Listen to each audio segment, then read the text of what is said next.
अयोध्या में जिस तरीके से गैंगरेप पीड़ित का मामला सामने आया, समाजवादी पार्टी के नेता पर गंभीर आरोप लगे और उसके बाद से पूरा प्रशासन भी सकते में था। साथ ही साथ इस पूरे मामले में सियासी वार पलटवार भी देखने को मिले। लेकिन जिस तरीके से उस गैंगरेप पीड़िता को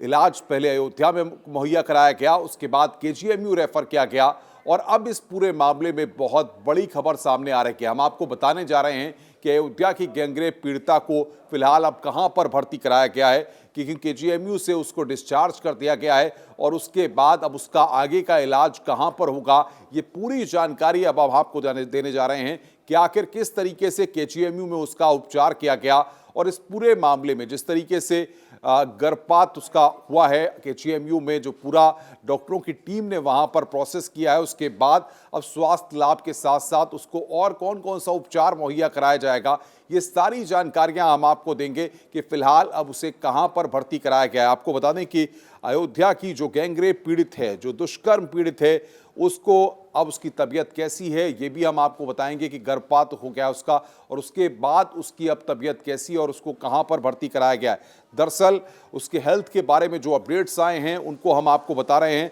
सामूहिक दुष्कर्म की शिकार हुई पीड़ित किशोरी को आपको बता दें कि शुक्रवार की शाम को अग्रिम इलाज के लिए यानी कि आगे के इलाज के लिए जिला महिला अस्पताल में वापस शिफ्ट किया गया, यानी कि वापस उसको केजीएमयू से अयोध्या लाया गया है और जिला महिला अस्पताल में उसको फिलहाल शिफ्ट किया गया है। वहां पर उसका अब आगे इलाज चलेगा और अब उसकी हालत स्थिर बताई जा रही है, खतरे से बाहर बताई जा रही है, किसी भी तरह की फिलहाल कोई दिक्कत नहीं है। पीड़िता के अस्पताल में भर्ती होने के बाद सुरक्षा के भी व्यापक इंतजाम वहां पर किए गए हैं कि परिंदा भी वहां पर न मार सके। दरअसल ये पूरा मामला पूरा कलिंदर थाना क्षेत्र के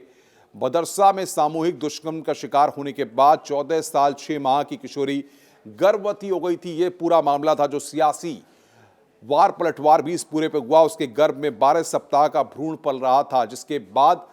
सियासत, क्योंकि आरोप समाजवादी पार्टी के नेता पर थे, पुलिस ने उसको गिरफ्तार किया। 29 जुलाई को सपा नेता मोहित खान और उसके नौकर राजू खान के खिलाफ केस दर्ज होने के बाद उनको इस पूरे मामले में जेल भेज दिया गया था। 31 जुलाई को पीड़िता को जिला महिला अस्पताल में पहले भर्ती कराया गया था। 9 माह तक शिशु को गर्भ में रखकर प्रसव कराने में अक्षम होने पर किशोरी और उसके परिजनों को गर्भपात करने की सहमति दी गई, तो बाल कल्याण समिति ने भी इसकी संस्तुति प्रदान की, क्योंकि ऐसे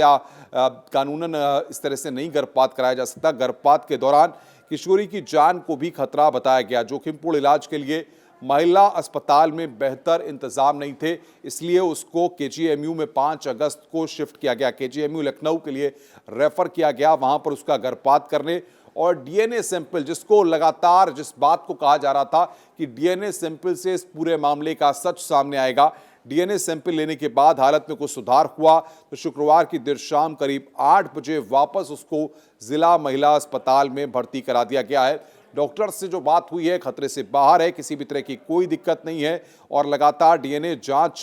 के लिए ब्लड सैंपल क्योंकि लैब भेजे गए हैं, यानी कि अब जो मोहित खान या उसके जो साथी थे उनका भी डीएनए सैंपल लिया गया और ब्लड सैंपल को जांच के लिए एफएसएल लैब भेजा गया है। और इस पूरे मामले में दोनों अभियुक्त के रक्त नमूना एकत्र किए जाने की अनुमति